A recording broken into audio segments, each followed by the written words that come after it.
Although I've laboured long and hard, I don't end up writing successful bodice ripping stuff. So instead, it's all going to be terribly serious. First of all, previous few speakers speaking of rainforest and forest depletion and of the city as a possible ecological entity, they got it dead right. The largest single biota that we're destroying throughout the world is forest, and of course, perhaps even larger, the oceans. And the city, if we're going to live in it, we're going to have to make it work. It is the largest artefact that human beings make. It should be a work of art, and it has to work ecologically. There was a very good program on national radio this morning about this kind of question in the United States. I think, I don't know if I've got all the figures right, but roughly 50% of the human race are now living in cities, and more of them are moving in. And these entities have to really become like organisms. They have to work like creatures if we're to survive and the other creatures around us are to survive. So I suppose this is the prose part of my talk. I did write a long thing last night, terribly late. I'm not going to bother to read from it now. What I want to say is that we are organisms, and what brought this home to me was that one day during during a book launching, a very literary editor came up to me and said, "You know, why do you write all this goddamn nature poetry stuff?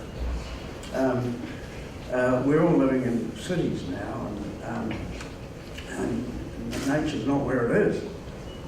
And I knew him relatively well. I won't mention any names. And I knew he was a person who was very uncomfortable in his body, had a poor sense of rhythm. As a musician, I've been trained to pick that up very fast. And I said, here's my answer. I said, try not breathing for 30 seconds. And he looked at me askance, wondering what I was getting at. And I said, if you don't breathe for a minute, you'll die. And your life depends on the atmospheric balance that is created by things like forests and the ocean and the plankton in the ocean. In other words, nature, that's keeping you alive every second of the day. Terribly old-fashioned, I know, but that's the score. Yes, we are organisms. And I've long been interested in the connection between artworks and organisms. The whole gamut of artworks, and of course the variation in artworks is prodigious.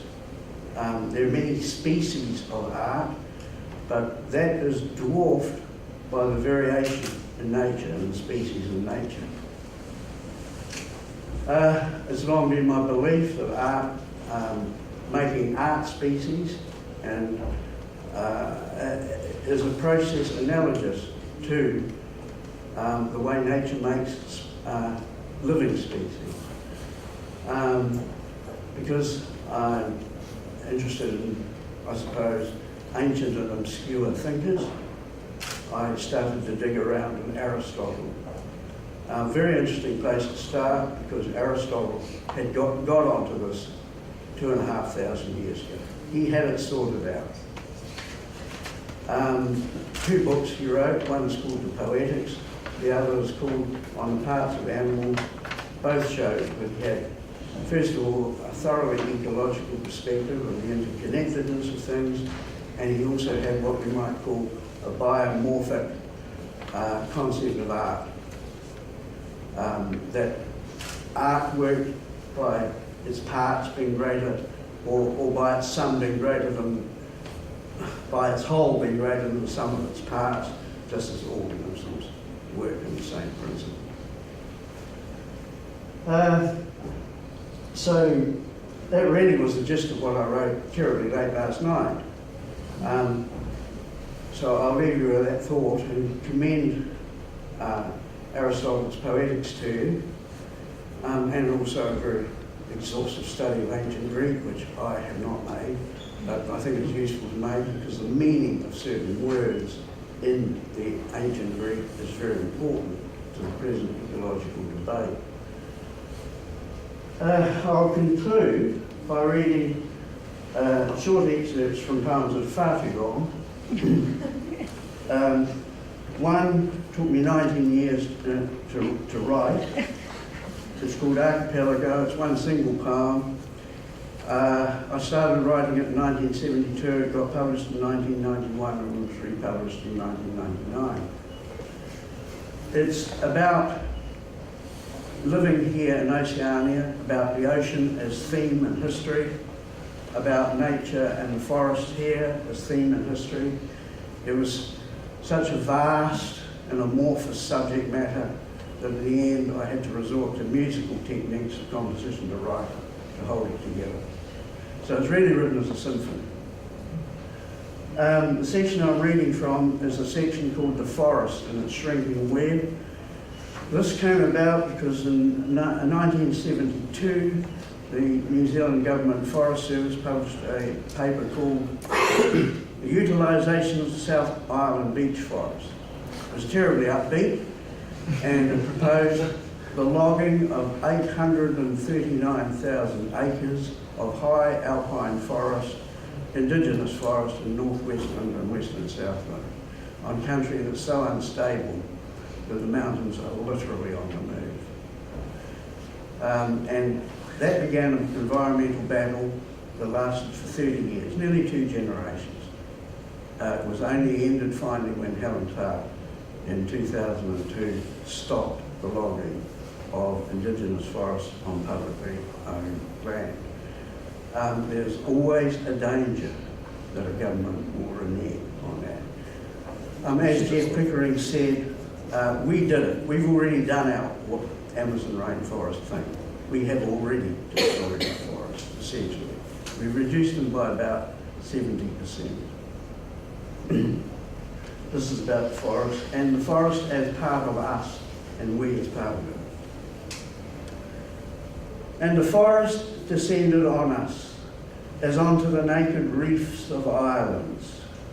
Archipelago descended on us as a wind of spore, as a fabric of sibilance, as the air of vegetations and the sensuous net of its moisture, its old and savage radiance.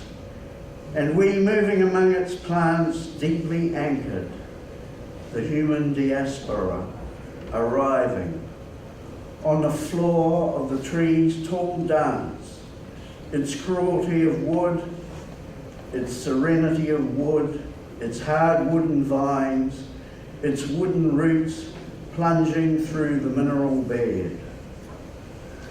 Driven across the world's surfaces by the attractions of space, the broken edges of intimacy, by our growth without roots, we were not the slow fibre in the wood, the long nerve in the wood, feeding on sky, feeding on elements. And we went by the radius to the core of the forest to know the dance of its cyclonic limbs. The human edge meets this texture, vegetation opening to stone blades that released canoes from the depth of timber. The human edge had come as myth condensed in the head of an adze, had come to tell in wood the whakapapa, the mesh of lineage cut into wooden panels, the Godhead carved into its visage of wood, the human edge, the forest, mind of light, draws up from its bed, slow sentience, entered by the human edge. that came as hard keelsons and exacting steel, that came in masts driving wood, in hulls needing wood, that came as a wooden hunger to build cities of naked wood. When fire entered the wood as its metamorphosis, it left only the carbon abstract, the broken syntax of stems jagged with fire, the clay outpourings of river mouths. On the terraces and slopes, a map of farms defined by fire that had waited as a hunger in the men who etched islands with a cartography of fire. The gold-stricken men, the men afflicted with metals, drill hands, the saw hands, the shovel hands, the brows with the set of an adze and a speech of guttural engines. Who would build in beautiful metals the Byzantine cities, elaborating their ripe metal foliages? With the avidity of water, the metal-edged men sank into the hills of deepest fissure, leaving themselves as death, speaking through a bone cage, through spent mouths of mines, through choking coal throats and tunnels penetrating metal underworlds. Coal leaves the ground, gold leaves the ground, the heart is cut from the mountain, and in the earth an implacable archaeology, tools that raked the alluvium, forgotten tracks of iron. Archipelago, the forest withdraws from us, a shattered canopy, a lattice of shadows, a collapse of time in the wood, diminution in the mind of light, and the slow shrinking of living waters. Withdraws from us its serenity of wood and cruelty of wood, its enormous death, its sinews of invincible light, leaving us naked on the rock, archipelago, licked by the sea, breaking, mother of islands in its wreckage of oil and blood.